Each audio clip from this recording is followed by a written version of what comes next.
সংসারের কাজকর্ম ও লেখাপড়ায় ভালো হওয়ায় বাবা বলেছিল, তুই আমার ঘরের লক্ষ্মী।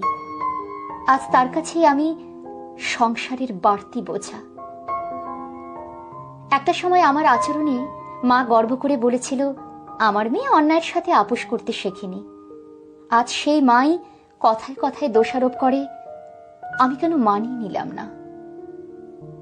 নিজে সাধারণভাবে চলে যে ভাইকে ইঞ্জিনিয়ারিং পড়ালাম, তখন সে বলেছিল, আমার অবদান সে কখনো অস্বীকার করতে পারবে না। আজ সে আমার জন্য বন্ধুদের সামনে মুখ তুলে দাঁড়াতে পারে না। ছেলের টিউশনের টাকা জোগাড় করতে না পারা কাকিমাকে বলেছিলাম, টাকা দিতে হবে না, আমি এমনি পড়াবো। তখন কাকিমা হাত জোর করে বলেছিল, তোমার মতো ভালো মানুষ হয় না। আজ সেই কাকিমাই পড়শিদের কানে কানে বলে বেড়ায়, ডিভোর্সি মেয়ে।